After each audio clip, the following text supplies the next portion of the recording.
ومن يبتغ غير الإسلام دينا فلن يقبل منه وهو في الآخرة من الخاسرين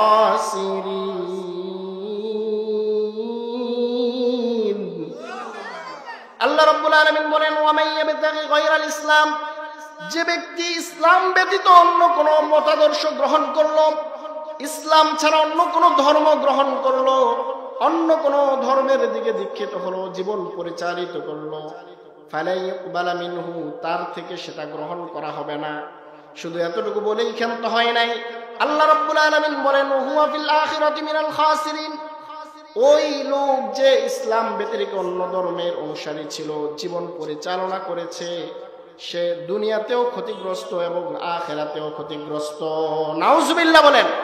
তো যারা তাদেরকে নির্বাচনের মধ্যে ভোট দিয়ে ক্ষমতার আসনে বসিয়েছিল, মনে রাখবেন শেখ হাসিনা স্বৈরাচার সরকারের যেরকম ভাবে আল্লাহর কাছে জবাবদিহিতা করতে হবে, আপনি তাকে ভোট দিয়ে আপনি সমান অপরাধী, আল্লাহর দরবারে আপনাকে সমান অপরাধের জন্য জবাবদিহিতা করতে হবে, ঠিক কিনা বলেন?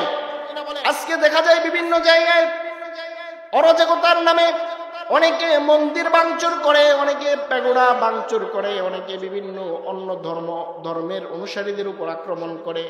ইসলাম এটা প্রশ্রয় দেয় না, যারা করে তারা ইসলামের নামে ভণ্ডামি করে, কি বলেন ঠিক কিনা?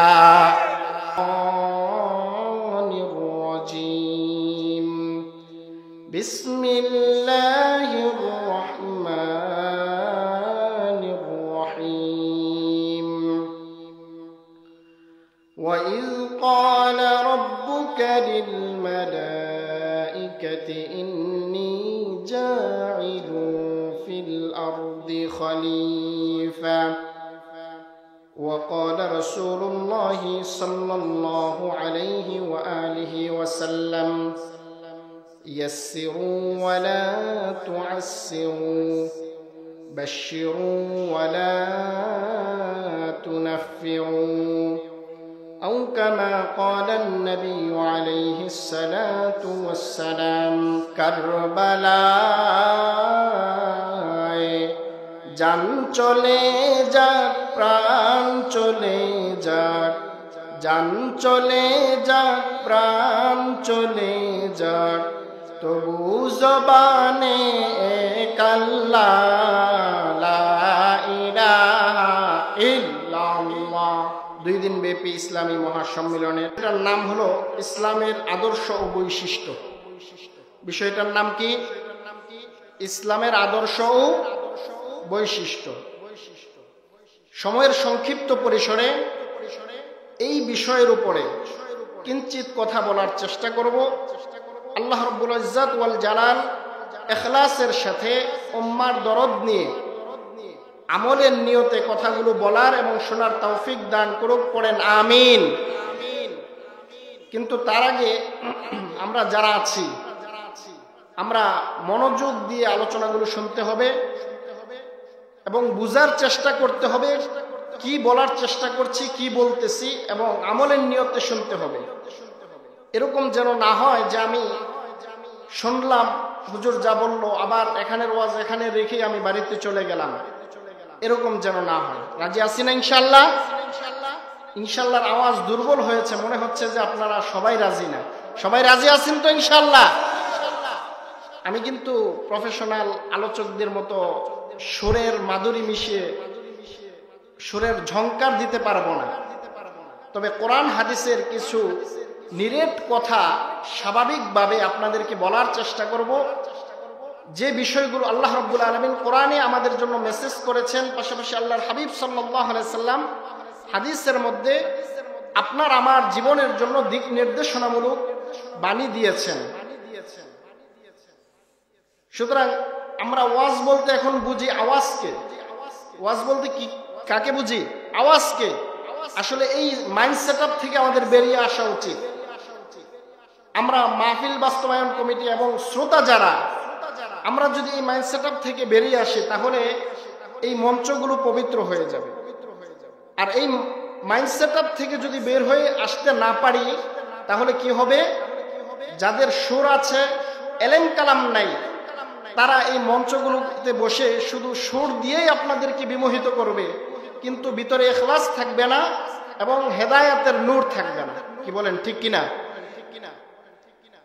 সুতরাং আমরা কথাগুলো আমলের নিয়তে শুনবো, এবং যারা এই নিয়তে বসেছে যে হুজুর মনে হয় অনেক টান দিবে, অনেক সুর দিবে, এই নিয়তে যারা বসেছেন তাদের জন্য হয়তো আমার আলোচনা ভালো লাগবে না। তো যাক, আমি কথা দীর্ঘায়িত না করে আমি আমার আলোচনার দিকে মনোনিবেশ করছি। আল্লাহ রাব্বুল আলামিন আপনাকে আমাকে যে ধর্মের উপর পৃথিবীতে পাঠিয়েছেন, এই ধর্মের নাম কি? জোরে বলেন, এই ধর্মের নাম কি? এই ইসলাম ধর্ম আপনি আমি পেয়ে খুশি না বেজার? জোরে বলেন, খুশি না বেজার? আপনি আমি যে খুশি, এই খুশি বলার আগে আমাদের সাইয়্যিদুনা ওমর রাদিয়াল্লাহু তাআলা আনহু তিনি এটা প্রকাশ করে গেছেন, বলে গেছেন যে নাহনু কওমুন আ'আজ্জানাল্লাহু বিল ইসলাম, যে আমরা তো মুসলমানরা এমন জাতি যেই জাতিকে আল্লাহ তাআলা ইসলামের মাধ্যমে সম্মানিত করেছেন। সুবহানাল্লাহ বলেন। তো আল্লাহ তাআলা আমাদেরকে এমন একটি জীবন বিধান আল্লাহ তাআলা আপনাকে আমাকে দিয়েছেন, এবং এমন একটা জীবন বিধান পেয়েছি, পৃথিবীতে যত ধর্ম আছে, যত মতবাদ আছে, যত ইজম আছে, মতাদর্শ আছে, এই সব কিছু বাদ রেখে একমাত্র ইসলামটাই গ্রহণযোগ্য এবং একমাত্র সঠিক পথের দিশারি। এটা আমার কথা না, এটা কোরআনের কথা। আল্লাহ রাব্বুল আলামিন কোরআনের মধ্যে সূরাতুল আলে ইমরানের মধ্যে বলেন, ইন্নাদ-দীনা ইনদাল্লাহিল ইসলাম, নিশ্চয়ই আল্লাহ তাআলার কাছে মনোনীত ধর্ম হলো ইসলাম।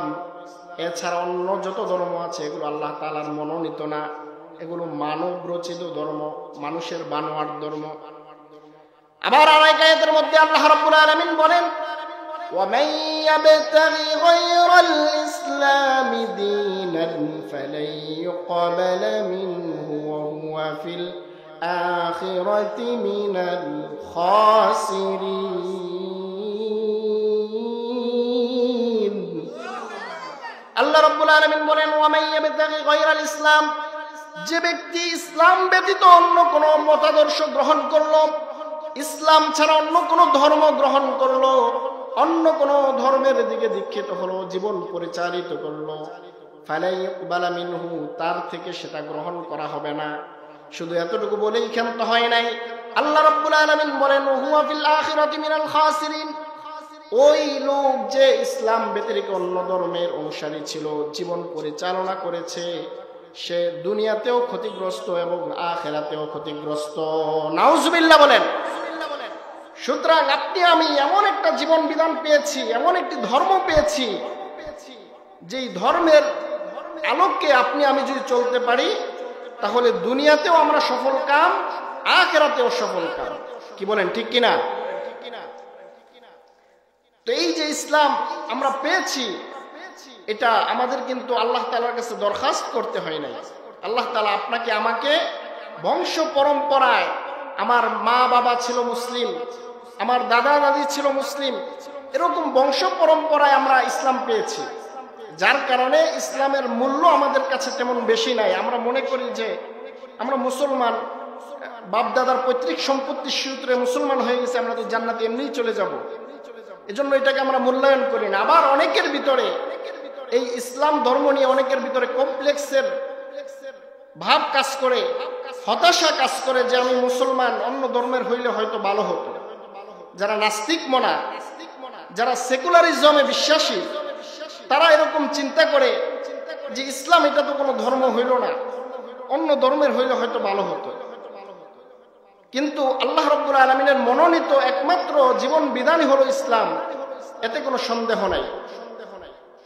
আল্লাহর হাবিব সাল্লাল্লাহু আলাইহি ওয়াসাল্লাম বিদায় হজের ভাষণে যেদিন ১৬ লক্ষ সাহাবার সামনে দাঁড়িয়ে তিনি বিদায় হজের ভাষণ প্রদান করছেন, আল্লাহ রাব্বুল আলামিন সাথে সাথে আয়াত নাজিল করলেন, আল ইয়াউমা আকমালতু লাকুম দীনাকুম ওয়া আতমামতু আলাইকুম নিআমাতি ওয়া রাদিতু লাকুমুল ইসলাম দীনা।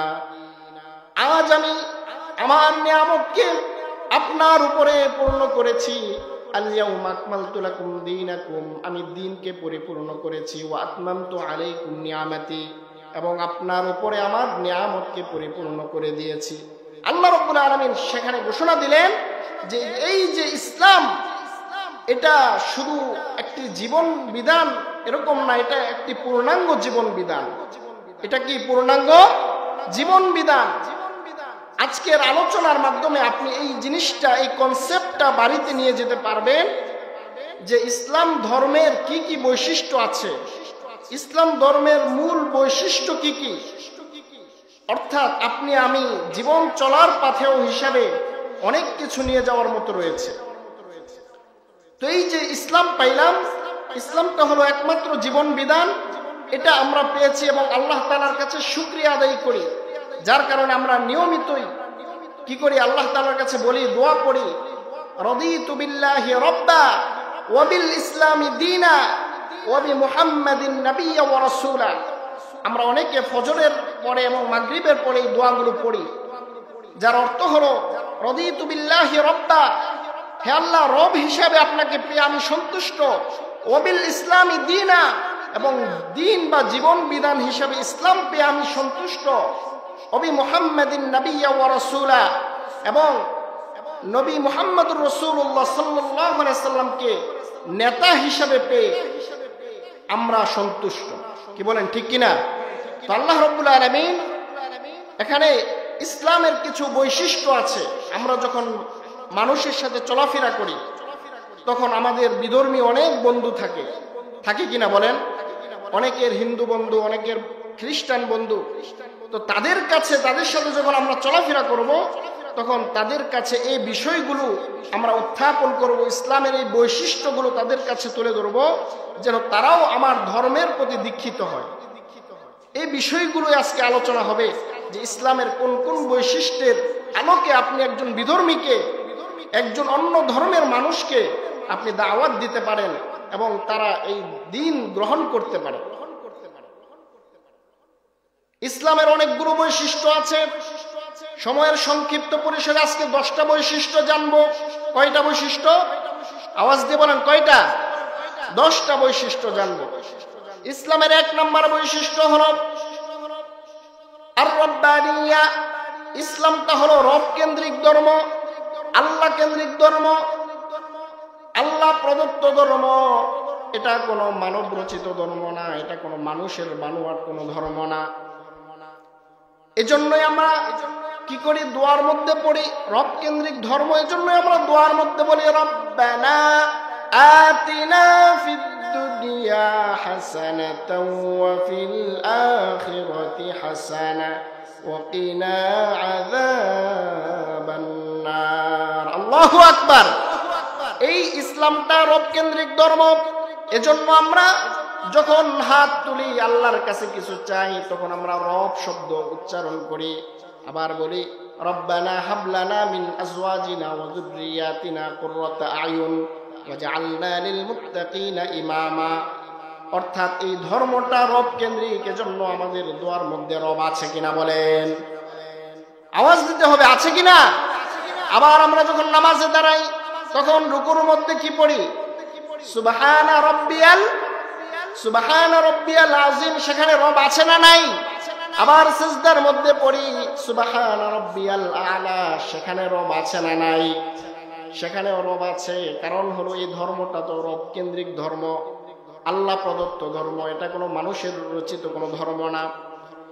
ইসলামের 1 নম্বর বৈশিষ্ট্য হলো আপনি যখন অন্য মানুষকে দ্বীনের পথে ডাকবেন, ইসলামের পথে ডাকবেন, তাকে বলবেন, ও ভাই দেখো দেখো আমার এই জীবন বিধানটা, আমি যেই ধর্ম পালন করি ধর্মটা আল্লাহ প্রদত্ত ধর্ম।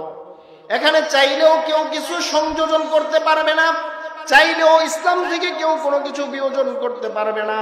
কারণ আল্লাহ তাআলা এই দ্বীনের মধ্যে, ধর্মের মধ্যে যা কিছু দিয়েছেন এটার উপরেই আপনার আমার চলতে হবে। কি বলেন, ঠিক কিনা? আল্লাহ রাব্বুল আলামিনের জন্য এই রব কেন্দ্রিক ধর্ম, এর জন্য এটার মধ্যে কোনো সংযোজন বিয়োজন হয় না। আবার এই এই যে রব কেন্দ্রিক ধর্ম, এটা কেউ পরিবর্তন করতে পারবে না, কারণ আল্লাহ রাব্বুল আলামিন এই ধর্মের কথা পবিত্র কোরআনের মধ্যে বলেছে। কি বলেছে কিনা? আল্লাহ তাআলা পবিত্র কালামের মধ্যে এই ধর্মের কথা বলেছে। আর এই কালাম কখনো পরিবর্তন হয় না। আল্লাহ রাব্বুল আলামিন নিজে এই কালামের হেফাজত করেন।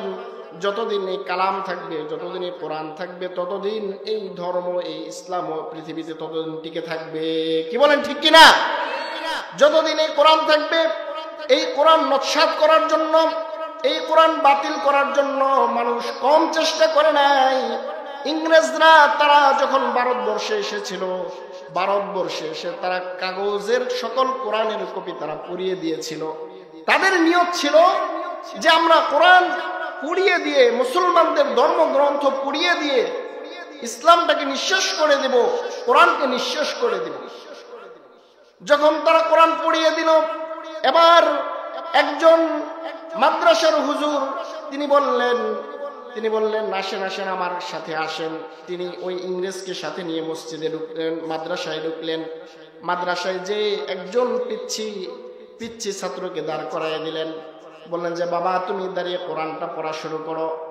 যখন দাঁড়িয়ে ওই ছাত্র কোরআন তেলাওয়াত শুরু করলো, এক দাঁড়ানোর মধ্যে কোরআনের শুরু থেকে শেষ পর্যন্ত সে শুনিয়ে দিল, একটা জের জবর নক্তা পর্যন্ত হেরফের হয় নাই। সুবহানাল্লাহ! এমন একটা কোরআন ওই ইংরেজ দেখে সে হতভম্ব হয়ে গেল। সে বলল, আহারে আমি তো কাগজের কোরআন পড়িয়েছি, কিন্তু এই কোরআন যে এতটুক নাবালেগ মাসুম বাচ্চার অন্তরের মধ্যে, পূর্ণ সিনার মধ্যে রয়েছে, সেখান থেকে তো আর পড়ানো সম্ভব না। সেখান থেকে পড়ানো সম্ভব? সারা বিশ্বে এরকম একজন দুইজন না, শত শত হাজার হাজার লাখ লাখ কোরআনে হাফেজ রয়েছে, যাদের অন্তরের মধ্যে আল্লাহ তাআলা কোরআন হেফাজত করে রেখেছেন, সংরক্ষণ করে রেখেছেন। সুতরাং বোঝা গেল এই কোরআন কেউ কোনোদিন পৃথিবী থেকে নিঃশ্বাস করতে পারবে না, কারণ আল্লাহ রাব্বুল আলামিন কোরআনের মধ্যে বলেছেন, ইন্না নাহনু নাযালনা যিকরা ওয়া ইন্না লাহু লাহাফিজুন।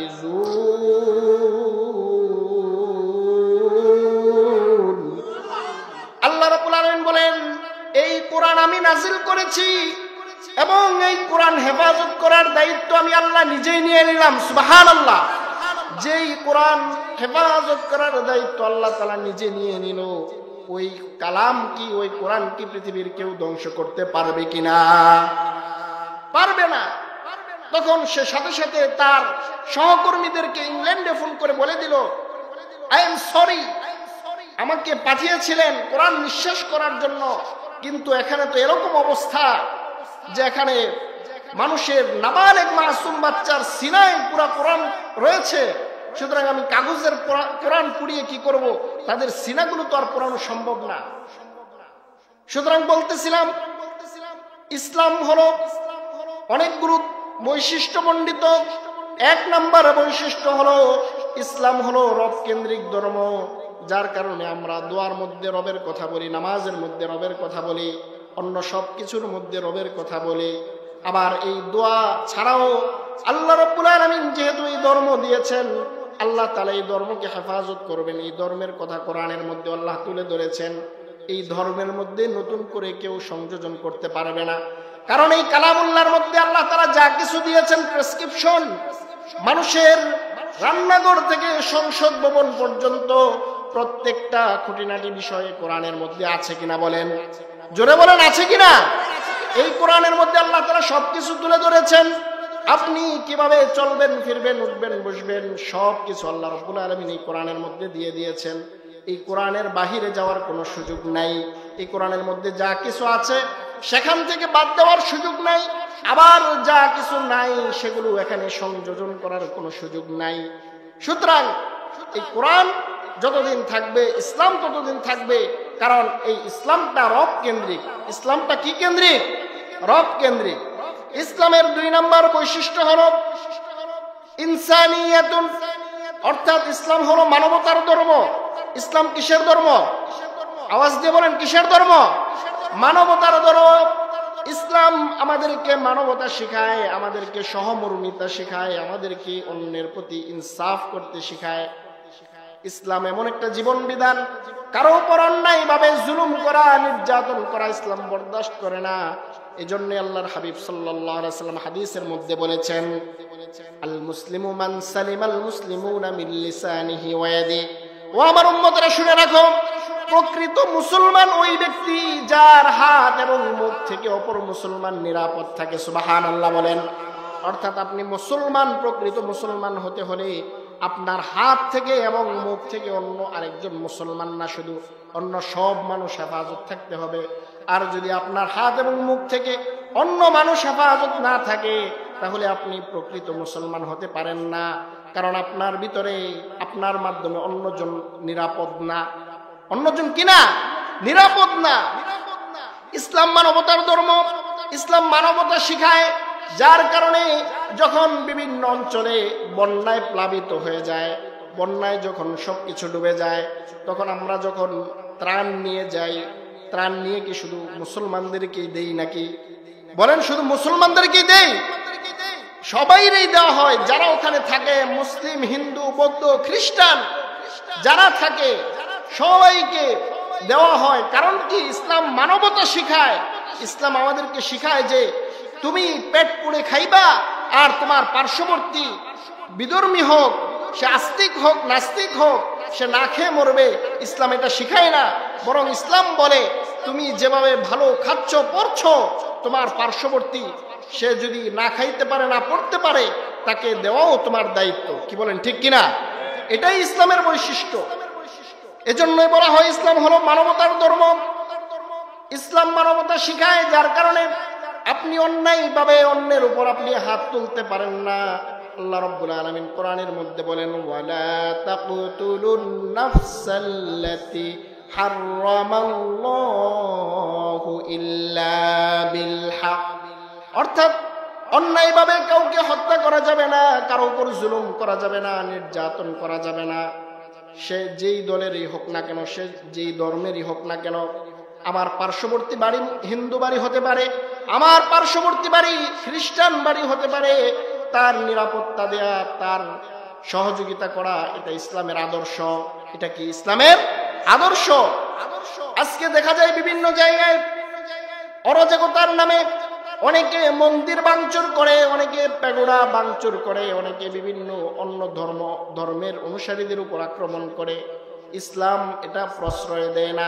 যারা করে তারা ইসলামের নামে ভণ্ডামি করে। কি বলেন, ঠিক কিনা? যারা এরকম করবে তারা অবশ্যই ইসলামের বহির্ভূত কাজ করছে, এতে কোনো সন্দেহ নাই। ইসলাম আপনাকে আমাকে শিখায় না যে একজন হিন্দুর বাড়িতে যে আপনি আগুন দেন, একজন হিন্দুর মন্দিরে যে আপনি মূর্তি ভাঙেন। ইসলাম এটা আপনাকে শিখায় না। আল্লাহ কোরআনের মধ্যে বলেন, লা ইকরাহা ফিদ্দীন, তোমরা ধর্ম নিয়ে বাড়াবাড়ি করো না। তোমার ধর্ম তুমি পালন করবে, সে তার ধর্ম পালন করবে, করতে দাও। তার সামনে তুমি তোমার আদর্শ, তোমার বৈশিষ্ট্য তুলে ধরো, যেন সে সেই ইচ্ছায় কোন রকম জোরাজোরি, জোর জবরদস্তি ছাড়া সে যেন তোমার ধর্মে চলে আসে। কি বলেন, ঠিক কিনা? আপনার এই বৈশিষ্ট্যগুলো যখন আপনি তার সামনে তুলে ধরবেন, তখন সে চিন্তা করবে যে আহা, ইসলাম যদি এত সুন্দর মানবতা শিখায়, তাহলে তো এই ধর্ম সম্পর্কে স্টাডি করা উচিত, এই ধর্ম সম্পর্কে জানা উচিত। যার কারণে আজকে বহির্বিশ্ব সহ, ইউরোপ, আমেরিকা সহ সারা বিশ্বের আনাচে কানাচে আজকে প্রতিদিন শত শত মানুষ বিধর্মী থেকে ইসলাম গ্রহণ করছে। কারণ হলো ইসলামের আদর্শ, বৈশিষ্ট্য অন্যান্য সব ধর্মের চেয়ে অনেক বেশি উন্নত। কি বলেন, ঠিক কিনা? তো বলতেছিলাম, ইসলামের 2 নম্বর বৈশিষ্ট্য হলো ইসলাম মানবতার ধর্ম। ইসলাম মানবতা শিখায়। ইসলামের 3 নম্বর বৈশিষ্ট্য হলো আশ-শুমুলিয়া। ইসলাম হলো, ইসলাম সব কিছুকে শামিল করে। ইসলাম এক কেন্দ্রিক না, বহু কেন্দ্রিক। সব কিছুকে ইসলাম শামিল করে। আপনি কি করবেন না করবেন, আপনার জীবনের পাই টু পাই কাজগুলো এই ইসলামের মধ্যে আছে, এই কোরআনের মধ্যে আছে। আপনি কিভাবে ব্যক্তিগত জীবন পরিচালনা করবেন, কিভাবে আপনি আপনার সাংসারিক জীবন পরিচালনা করবেন, কিভাবে আপনি আপনার সামাজিক জীবন পরিচালনা করবেন, কিভাবে আপনি আপনার রাজনৈতিক জীবন পরিচালনা করবেন, কিভাবে যুদ্ধনীতি, অর্থনীতি, কিভাবে ব্যবসায়ী নীতি, আন্তর্জাতিক নীতি কিভাবে আপনি পরিচালনা করবেন, এই সব কিছু ইসলামের মধ্যে আছে না নাই? জোরে বলেন, আছে না নাই? সব কিছু ইসলামের মধ্যে আছে। কারণ হলো ইসলামের একটা অন্যতম আদর্শ হলো আশ-শুমুলিয়া, সব কিছুকে শামিল করে। আমরা ইসলামের মধ্যে সব কিছুকে শামিল করে, এটার মানে এটা না যে আমরা শুধু নরমটাই পালন করব, গরমটা পালন করব না। খাবারের শেষে মিষ্টি খাওয়া যেরকম ভাবে সুন্নাত, আবার যুদ্ধের ময়দানে ঝাঁপিয়ে পড়ে শত্রুর মোকাবেলা করাও সুন্নাত। কি বলেন, ঠিক কিনা? ইসলামের মধ্যে দুটোটাই আছে। আমরা শুধু খাবারের সুন্নত পালন করি, কিন্তু যুদ্ধের ময়দানের সুন্নত আমরা পালন করি না। মায়ের খাওয়া সুন্নত, আবার মায়ের দেওয়াও সুন্নত। কি বলেন, ঠিক কিনা? আপনি শুধু মায়ের খেয়ে ধৈর্যের ওয়াজ করে চলে আসবেন, ইসলাম আপনাকে এটা শিখায় না। বলতেছিলাম ইসলামের 3 নাম্বার বৈশিষ্ট্য হলো আশ-শুমুলিয়া, ইসলাম সবকিছুকে শামিল করে। যেহেতু সবকিছু শামিল করে, এর মধ্যে রাজনীতি আছে না নাই? আওয়াজ দেন, রাজনীতি আছে না নাই? রাজনীতি আছে। আজকে আমাদের সমাজের এক শ্রেণীর মানুষ তারা বলে কি যে ইসলামের মধ্যে রাজনীতি নাই। আমি বলি যে ইসলামের মধ্যে রাজনীতি নাই, এটা যে বলে সে গন্ডমূর্খ। সে কি? আওয়াজ দিয়ে বলেন, সে কি? গন্ডমূর্খ। আরে ইসলামই তো রাজনীতি শিখিয়েছে। ইসলাম ছাড়া অন্য কোনো ভাবে রাজনীতি করার কোনো সুযোগ নাই। ইসলাম একটি জীবন বিধান, হলো পূর্ণাঙ্গ জীবন বিধান। Islam is a complete code of life. Islam নিছক একটা ধর্ম না। ইহুদি যেরকম ভাবে ইহুদি ধর্ম, খ্রিস্টান ধর্ম, হিন্দু ধর্ম যেরকম ভাবে নিছক একটা ধর্ম, ইসলাম নিছক শুধু একটা ধর্ম না, বরং ইসলাম হলো পূর্ণাঙ্গ জীবন বিধান। আপনি কিভাবে রাষ্ট্র চালাবেন, কিভাবে আপনি সংসদ ভবন চালাবেন, এই সব কিছু ইসলামের মধ্যে আছে না নাই? বলেন, আছে না নাই? আছে। সুতরাং এই রাজনীতি করতে হলে আপনাকে ইসলাম থেকেই শিখতে হবে। আল্লাহ রাব্বুল আলামিন পৃথিবীতে মানুষ পাঠিয়েছেন 2টা জিনিস দিয়ে। কয়টা জিনিস? আওয়াজ দিয়ে বলেন, কয়টা জিনিস? 2টা জিনিস দিয়ে আল্লাহ তাআলা পৃথিবীতে মানুষ পাঠিয়েছেন। একটা হলো ইবাদত, আরেকটা হলো খিলাফত। একটা হলো ইবাদত, আল্লাহ তাআলার ইবাদত বন্দেগী করবেন। আরেকটা হলো খিলাফত, আল্লাহ তাআলার খিলাফত প্রতিষ্ঠা করবেন।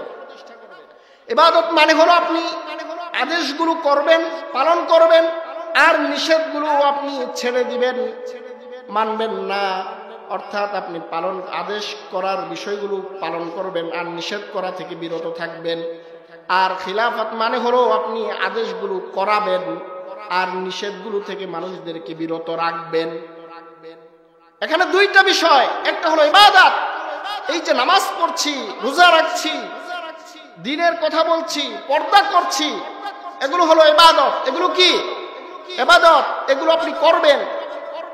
আবার বেপরদা হয়ে চলা যাবে না, গান বাজনা শোনা যাবে না, পরকিয়া করা যাবে না, এগুলো হলো নিষেধ। এগুলো আপনি করবেন না। একটা করবেন, আরেকটা করবেন না। আবার খিলাফত হলো ঠিক এর উল্টা, অর্থাৎ আপনি আরেকজনকে আদেশগুলো করাবেন, নামাজ পড়াবেন, আরেকজনকে রোজা রাখাবেন। কখন? যখন আপনি সংসদে বসবেন, যখন আপনি দায়িত্বে বসবেন। দায়িত্বে না বসে কি পালন করানো যাবে? বলেন, পালন করানো যাবে?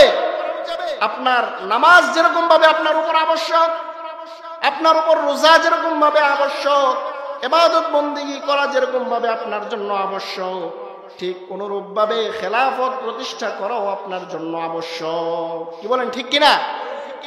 কেউ যদি এটাকে অস্বীকার করে, সে কোরআন হাদিসকে অস্বীকার করবে। আমরা আছি মানব রচিত তন্ত্রমন্ত্র নিয়ে, আমরা আছি সেকুলারিজম নিয়ে, আমরা আছি সোশ্যালিজম নিয়ে, আমরা আছি ডেমোক্রেসি নিয়ে, আমরা আছি রিপাবলিক নিয়ে, আমরা আছি কমিউনিজম নিয়ে।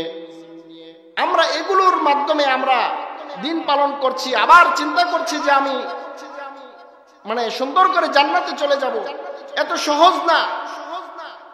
আপনার ইসলামটা হলো পূর্ণাঙ্গ জীবন বিধান। আপনি যদি এটা মানেন যে হ্যাঁ ইসলাম পূর্ণাঙ্গ জীবন বিধান, তাহলে এটাও মানতে হবে যে কিভাবে আপনি রাজনীতি করবেন, এটাও ইসলামের মধ্যে আছে। কি বলেন, ঠিক কিনা?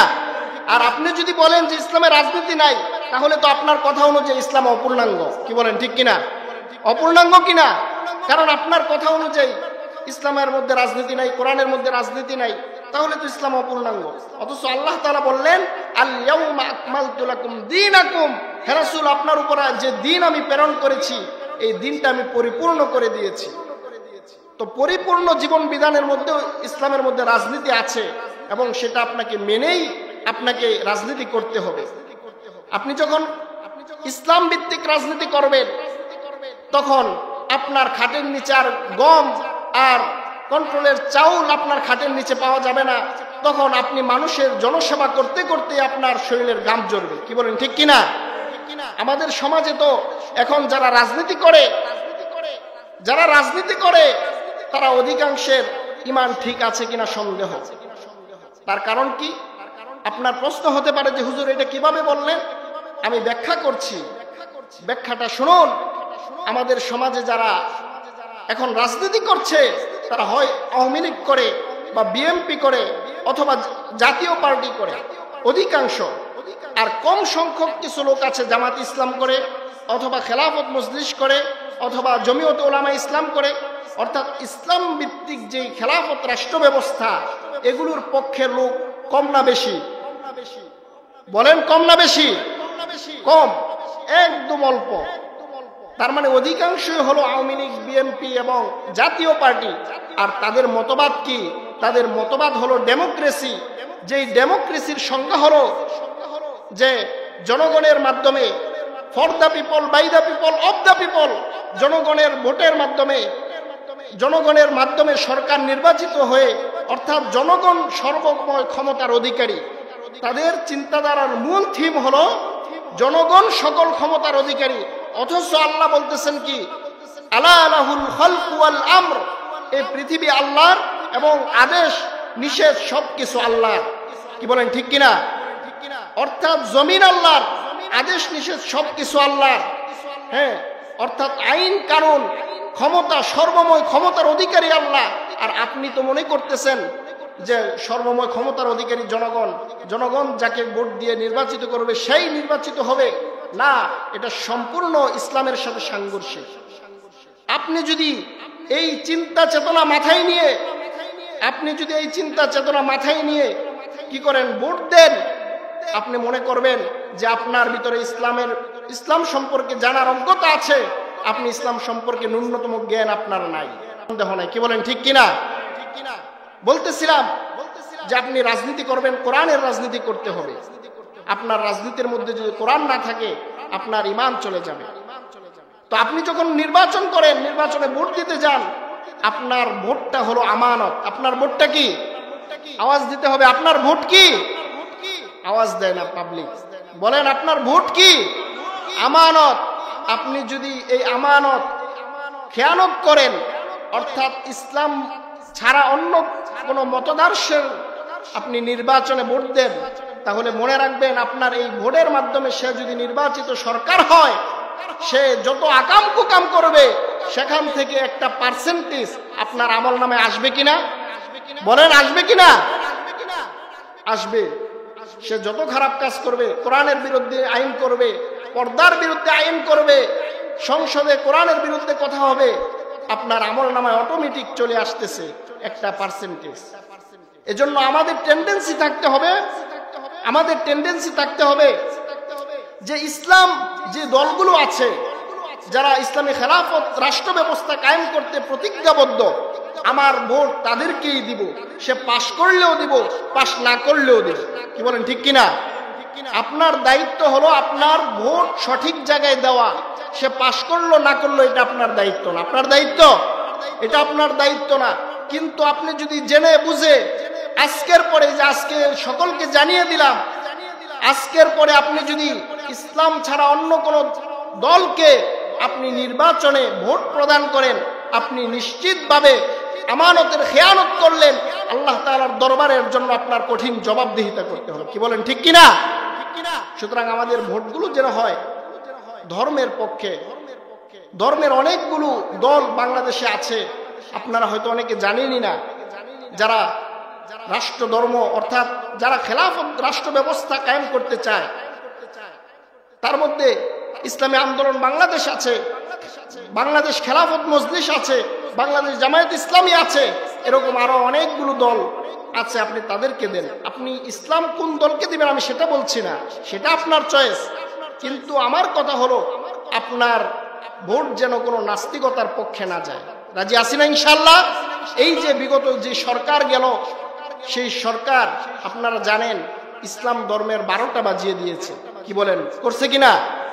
তো যারা তাদেরকে নির্বাচনের মধ্যে ভোট দিয়ে ক্ষমতার আসনে বসিয়েছিল, মনে রাখবেন শেখ হাসিনা স্বৈরাচার সরকারের যেরকম ভাবে আল্লাহর কাছে জবাবদিহিতা করতে হবে, আপনি তাকে ভোট দিয়ে আপনি সমান অপরাধী, আল্লাহর দরবারে আপনাকে সমান অপরাধের জন্য জবাবদিহিতা করতে হবে। ঠিক কিনা বলেন? আমি সেদিকে আলোচনা দীর্ঘায়িত করছি না। রাজনীতি সম্পর্কে আমার মূল কথা হলো আপনার আমাদের সবার ভোটটা যেন ইসলামের পক্ষে হয়, ইসলামের বিপক্ষে যেন না হয়। কোনো নাস্তিকতা, কমিউনিজম, সেকুলারিজম, তারপরে এগুলোর মধ্যে যেন আমাদের ভোট না পড়ে। বলতেছিলাম যে ইসলামের যে বৈশিষ্ট্যগুলো আছে এর মধ্যে 3 নম্বর বৈশিষ্ট্য হলো আশ-শুমুলিয়া। ইসলাম সব কিছুকে শামিল করে। আপনার ব্যক্তিগত জীবন, পারিবারিক জীবন, রাষ্ট্রীয় জীবন, আন্তর্জাতিক জীবন, ব্যবসায়ী জীবন, অর্থনীতি, আন্তর্জাতিক নীতি, যুদ্ধনীতি, সব কিছু ইসলামের মধ্যে আছে। আপনি বের করে নেওয়া এটা আপনার দায়িত্ব। আপনি যদি নিতে না পারেন এটা আপনার ব্যর্থতা। কিন্তু ইসলামের মধ্যে সব কিছুই আছে। ইসলামের 4 নম্বর বৈশিষ্ট্য হলো আল-উমুমিয়া, অর্থাৎ ইসলাম সবার ধর্ম। ইসলাম কার ধর্ম? সবার ধর্ম। এখানে এরকম না যে অমুকে এটা পালন করতে পারবে, অমুকে পারবে না। যেমন ভাবে ইহুদি ধর্ম, পৃথিবীতে একমাত্র ইহুদি ধর্ম এমন একটা ধর্ম যেই ধর্ম আপনি নতুন করে গ্রহণ করতে পারবেন না। অর্থাৎ ইহুদি ধর্মে আপনাকে দীক্ষিত করার কোনো সুযোগ নাই। কারণ ইহুদি ধর্মের নিয়ম হলো মা বাবা 2 জন ইহুদি হতে হবে। মা বাবা 2 জন ইহুদি হলে তাদের ঘর থেকে যে সন্তান আসবে সেটা ইহুদি বলে তারা স্বীকৃতি দিবে। কিন্তু আপনি নতুন করে অন্য ধর্ম থেকে ইহুদি ধর্ম গ্রহণ করবেন এরকম কোনো সুযোগ নাই। কিন্তু ইসলাম কি এরকম নাকি বলেন? ইসলাম কি এরকম?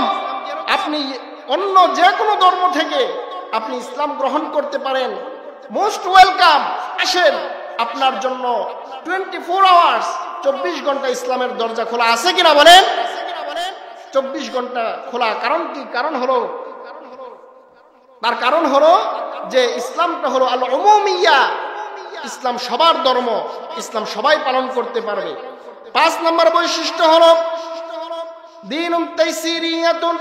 ইসলাম হলো সহজতার ধর্ম। আমরা ইসলামটাকে কঠিন করে ফেলেছি, কিন্তু ইসলামটা হলো সহজ ধর্ম। ইসলাম আপনাকে কঠিন শেখায় না। আল্লাহর হাবিব সাল্লাল্লাহু আলাইহি সাল্লাম হাদিসের মধ্যে বলেন, ইয়াসসিরু ওয়ালা তুআসসিরু, বাশশিরু ওয়ালা তুনাফফিরু। অর্থাৎ তোমরা মানুষদেরকে সুসংবাদ দাও, সহজতার কথা বলো। ইয়াসসিরু ওয়ালা তুআসসিরু, সহজতার কথা বলো, কঠিনতার কথা বলো না। বাশশিরু ওয়ালা তুনাফফিরু, তোমরা মানুষদেরকে সুসংবাদ প্রদান করো, তোমরা মানুষদেরকে দুঃসংবাদ দিও না। ইসলাম হলো সহজতার ধর্ম। যার কারণে আপনি যখন নামাজ পড়বেন, নামাজের মধ্যে আপনি দাঁড়িয়ে নামাজ পড়তে পারছেন না, আপনার জন্য বসে নামাজ পড়ার সুযোগ আছে। আপনি বসে নামাজ পড়তে পারছেন না, আপনি শুয়ে নামাজ পড়ার সুযোগ আছে। কি বলেন, আছে কিনা? সুতরাং ইসলামে এই সহজতার জন্য আপনাকে এই সুযোগ দেওয়া হয়েছে। আবার আপনি যখন অসুস্থ, পানি স্পর্শ করতে পারেন না, তখন আপনার জন্য তায়াম্মুম করার বিধান আছে কিনা বলেন? তায়াম্মুম করার বিধান আছে। কারণ হলো ইসলামটা হলো সহজতার ধর্ম, এটা আপনাকে কঠিনতা শিখায় না। সুতরাং আমরা জানলাম 5 নম্বর বৈশিষ্ট্য হলো আদ-দীনুন তাইসিরিয়াতুন, ইসলাম হলো সহজতার ধর্ম। 6 নম্বর বৈশিষ্ট্য হলো দীনুন ফিতরিয়াতুন, ইসলাম হলো সহজাত ধর্ম। অর্থাৎ আপনি আমি পৃথিবীর সব মানুষ ইসলামের উপরে সে জন্মগ্রহণ করে, এটা স্বভাবগত ধর্ম। এজন্য আল্লাহর হাবিব সাল্লাল্লাহু আলাইহি সাল্লাম বলেছেন, কুল্লু মাউলুদিন ইউলাদু আলাল ফিতরা, প্রত্যেকটা শিশু জন্মগ্রহণ করে ইসলামের উপরে, তার ফিতরতের উপরে। যার কারণে নাবালেগ কোনো মাসুম বাচ্চা যদি পৃথিবী থেকে চলে যায়, তাহলে সে মৃত্যুবরণ করার সাথে সাথে সে সোজা জান্নাতে চলে যায়। সুবহানাল্লাহ। তার কারণ হলো সে তো ইসলামের উপরে গ্রহণ পৃথিবীতে এসেছে, আবার ইসলামের উপরে তার গুনাহ খাতা লেখার আগেই নাবালিগ থাকতে সে পৃথিবী থেকে চলে গেছে। সেজন্য সে যেই ধর্মের হোক না কেন, তার বাপ মা যে ধর্মেরই হোক না কেন, সে জান্নাতে যাবে। আবার সে যখন বালেগ হয়, বালেগ হওয়ার পরে তার বাপ মা যদি ইহুদি হয় তাহলে সে ইহুদি ধর্মের দিকে মনোনিবেশ করে। সে তার বাপ মা যদি খ্রিস্টান হয় তাহলে সে খ্রিস্টান হয়ে যায়, আর তার বাপ মা যদি মুসলমান হয় তাহলে সে মুসলিম হয়ে যায়। এজন্য বলা হয় যে ইসলাম হলো সহজতার ধর্ম, দীনুন ফিতরিয়াতুন। 7 নম্বর হলো দীনুল ইলম। ইসলাম হলো শিক্ষিতদের ধর্ম। ইসলাম কোনো অশিক্ষিতদের ধর্ম না। অর্থাৎ ইসলামের মধ্যে আমরা যারা আছি, ইসলাম আমাদেরকে শিক্ষিত হওয়া শিখায়, অশিক্ষিত হতে শিখায় না। আপনি আমি কোনো কিছু যদি না জানা থাকে সেটা জানার জন্য তাকিদ প্রদান করা হয়েছে। কারণ এই ইসলামের সর্বপ্রথম মর্মবাণী হলো ইকরা বিসমি রাব্বিকাল্লাযী খালাক। আল্লাহর হাবিব সাল্লাল্লাহু আলাইহি সাল্লাম 40 বছর বয়সে যখন নবুয়ত পাইলেন, তখন আল্লাহর হাবিব সাল্লাল্লাহু আলাইহি সাল্লামের উপরে সর্বপ্রথম যে বাণীটা এসেছে সেটা হলো, হে রাসূল আপনি পড়ুন। হে রাসূল আপনি কি করেন? পড়েন। অর্থাৎ পড়ার কথা বলা হয়েছে শুরুতেই। তখন ইসলামের বিধিবিধান এখনো আসে নাই, সর্বপ্রথম কোরআনের আয়াত নাজিল হলো আপনি পড়েন। আগে শিখেন, আগে জানেন, তারপরে মানার কথা। না জেনে কি মানা যাবে? বলেন, না জেনে মানা যাবে? আগে জানতে হবে তারপরে মানা। আপনি ফজরের নামাজ পড়বেন, আগে জানতে হবে ফজরের নামাজের 2 রাকাত সুন্নত, 2 রাকাত ফরজ। কি বলেন, জানতে হবে কিনা? আপনি যদি না জানেন আর ফজরের নামাজ 2 রাকাত ফরজের জায়গায় 4 রাকাত পড়েন, নামাজ হবে? বলেন, নামাজ হবে? এজন্য ইসলাম হলো শিক্ষিতের ধর্ম, অশিক্ষিতের ধর্ম না। ইসলাম কাউকে অশিক্ষিত হওয়ার কথা বলে না, ইসলাম কাউকে নিরক্ষর থাকার কথা বলে না, বরং শিক্ষিত হওয়ার প্রতি উৎসাহ উদ্দীপনা সৃষ্টি করে। এজন্য আল্লাহর হাবিব সাল্লাল্লাহু আলাইহি সাল্লাম হাদিসের মধ্যে বলেন, তালাবুল ইলমি ফারিদাতুন আলা কুল্লি মুসলিমিন ওয়া মুসলিমা। প্রত্যেক নরনারীর উপরে ইসলামের যথাযথ জ্ঞান শিক্ষা করা ফরজ। অর্থাৎ যতদূর জ্ঞান শিক্ষা করলে আপনার দৈনন্দিন জীবন আপনি চালাতে পারবেন, ততটুকু জ্ঞান অর্জন করা আপনার জন্য আবশ্যক। যদি না করেন তাহলে সেজন্য আপনাকে জবাবদিহিতা করতে হবে। এজন্য কোনো নারী পুরুষ না, আপনি পুরুষ হন অথবা নারী হন, যাই হন না কেন, আপনার উপর শিক্ষা গ্রহণ করতেই হবে। কারণ এই দিনটা হলো, ধর্মটা হলো শিক্ষিতের ধর্ম, অশিক্ষিতের ধর্ম না। তাহলে 7 নম্বরে পাইলাম দিনের এই ইসলাম ধর্মের 7 নম্বর বৈশিষ্ট্য হলো এটা হলো শিক্ষিতের ধর্ম, অশিক্ষিতের ধর্ম না। 8 নম্বর বৈশিষ্ট্য হলো এই ইসলামটা হলো শান্তির ধর্ম, দীনুস সালাম। কিসের ধর্ম? আওয়াজ দিয়ে বলেন, কিসের ধর্ম? শান্তির ধর্ম। যার কারণে আমরা যখন একে অপরের সাথে সাক্ষাৎ হয়, প্রথমে আমরা সালাম দেই। কি দেই? সালাম দেই। সালামের মাধ্যমে আমরা শান্তি কামনা করি। আসসালামু আলাইকুম ওয়া রাহমাতুল্লাহ। আমরা শুরুতেই সালাম দেই, কারণ আল্লাহর হাবিব সাল্লাল্লাহু আলাইহি ওয়াসাল্লাম বলেছেন, আসসালামু ক্বাবলাল কালাম। তোমরা যখন একে অপরের সাথে মোলাকাত হবে, সাক্ষাৎ হবে, তখন তুমি কথা বলার পূর্বে তুমি আগে সালাম দাও। আল্লাহর হাবিব সাল্লাল্লাহু আলাইহি ওয়াসাল্লাম সালাম সম্পর্কে অনেকগুলো হাদিস দিয়েছেন। অন্য হাদিসের মধ্যে বলেছেন, আফশুস সালামা বাইনাকুম। তোমরা একে অপরের মধ্যে সালামের প্রচার ঘটাও, সালামের প্রসার ঘটাও। কারণ আপনি যখন সালাম দিচ্ছেন তার মানে হলো আপনি তার জন্য রহমত, শান্তি, বরকত কামনা করছেন। সুবহানাল্লাহ বলেন। এজন্য আপনি স্বামী হয়ে স্ত্রীকে সালাম দিবেন, স্ত্রী স্বামীকে সালাম দিবে, মা বাবা সন্তানকে সালাম দিবে, আর সন্তান মা বাবাকে সালাম দিবে। একে অপরের প্রতি সালামের প্রচলন ঘটাতে হবে। আপনার পরিবারের মধ্যে সালামের প্রচলন ঘটান, আপনার সমাজের মধ্যে সালামের প্রচলন ঘটান। যার সাথে সাক্ষাৎ হবে আপনি আগে সালাম দিন। সালাম দিয়ে তারপরে তাকে ভালো করে জিজ্ঞাসা করুন। আপনার সামনে ছোট নাবালেগ মাসুম বাচ্চাও যদি পড়ে, তাকেও আপনি সালাম দিন। আল্লাহর হাবিব সাল্লাল্লাহু আলাইহি ওয়াসাল্লাম যে রাস্তা দিয়ে যাইতেন, সেখানে কোনো নাবালেগ মাসুম বাচ্চা যদি তিনি পাইতেন, তাদেরকে তিনি আগে সালাম দিতেন। সালাম দিলে, সালাম দেওয়ার মাধ্যমে আল্লাহর হাবিব সাল্লাল্লাহু আলাইহি ওয়াসাল্লাম বলেন, কেউ যদি সালাম দেয়, আগে যদি সালাম দেয়, তাহলে আল্লাহ তাআলা তার অন্তর থেকে সব রকমের বক্রতা এবং অহংকার দূরীভূত করে দেন। সুবহানাল্লাহ। অর্থাৎ আপনি সালাম দেওয়ার মাধ্যমে আপনার নমনীয়তা, আপনার আদর্শ আপনি জানান দিলেন। অনেকে আছে চিন্তা করে যে আমাকে সালাম দিবে, আমি কিসের সালাম দিব, আমি নেতা ফেতা হয়ে গেছি। না, ইসলাম বলে তুমি নেতা হয়ে তুমি তোমার কর্মীকে সালাম দাও। একদিন, 2 দিন, 3 দিন তুমি যখন তোমার কর্মীকে সালাম দিবে, 4র্থ দিন তোমার কর্মী চিন্তা করবে যে আমার বস তো আমাকে প্রতিদিন সালাম দেয়, না আমার বসকে আমি আগে সালাম দিব। তুমি ইমাম, তুমি তোমার মুসল্লিদেরকে সালাম দাও। তুমি শিক্ষক, তুমি ছাত্রকে সালাম দাও। তুমি মা বাবা, তোমার সন্তানকে তুমি সালাম দাও। তুমি স্বামী, তুমি তোমার স্ত্রীকে সালাম দাও। তুমি অধীনস্থকে যখন সালাম দিবা, 1 দিন, 2 দিন, 3 দিন সে বুঝতে পারবে যে না, আমি সালাম দিচ্ছি না, এটা আমার অপরাধ হচ্ছে, বরং আমি আগে সালাম দেওয়া উচিত। তখন সে সালাম শিখবে এবং সালামের প্রচলন ঘটবে। যখন সালামের প্রচলন ঘটবে, তখন সমাজের মধ্যে শান্তি বর্ষিত করে দিবেন কে? বলেন কে? এজন্য এই দিনকে বলা হয় দ্বীনুস সালাম, অর্থাৎ শান্তির ধর্ম, নিরাপত্তার ধর্ম। এরকম শান্তির ধর্ম পৃথিবীতে দ্বিতীয়টি নেই। তারপরে 9 নম্বর বৈশিষ্ট্য হলো দীনুন ওয়াসাতিয়্যা, অর্থাৎ এই দিনটা হলো ভারসাম্যপূর্ণ জীবন বিধান। এই দিনের মধ্যে কোনো কি নাই, বাড়াবাড়ি নাই, ছাড়াছাড়িও নাই, একটি ভারসাম্যপূর্ণ জীবন বিধান। এটা হলো ইসলামের 9 নম্বর বৈশিষ্ট্য। ইসলামের 10 নম্বর বৈশিষ্ট্য হলো দ্বীনুল ওয়াদিহ, অর্থাৎ ইসলাম হলো ক্লিয়ার ধর্ম। এটার মধ্যে কোনো গোজামিল নাই, কোনো কি নাই, গোজামিল নাই। আপনি 6 করে একটা বুঝ দিয়ে দিবেন, ইসলাম আপনাকে এই সুযোগ প্রদান করে না। বরং ইসলামের মধ্যে যা কিছু আছে সব স্পষ্ট। আপনি কোরআন খোলেন, কোরআনের মধ্যে স্পষ্ট। কোরআনের মধ্যে নাই, আপনি হাদিস খোলেন, হাদিসের মধ্যে স্পষ্ট। হাদিসে নাই, আপনি ইজমার মধ্যে কিয়াস করে তালাশ করেন, ইজমার মধ্যে না পাইলে কিয়াসের দৃষ্টি দেন, ইনশাল্লাহ পেয়ে যাবেন। সুতরাং আমার আলোচনার সার সংক্ষেপ হলো, আমরা এমন একটা জীবন বিধান পেয়েছি, এমন একটি ধর্ম পেয়েছি, যেই ধর্ম আমরা পেয়ে আল্লাহর কাছে শুকরিয়া আদায় করি। কি বলেন, ঠিক কিনা? আমাদের প্রধান মেহমান চলে এসেছেন। আমার আলোচনা এখানেই শেষ করছি। আল্লাহ রাব্বুল আলামিন আমাদের সকলকে যে কথাগুলো বললাম, এই কথাগুলোর উপরে আমাকে তারপরে আপনাদের সকলকে আমল করার তৌফিক দান করুক। চিল্লায় পড়েন আমিন। ওয়া মা আলাইনা ইল্লাল বালাগ। আসসালামু আলাইকুম ওয়া রাহমাতুল্লাহি ওয়া বারাকাতুহু।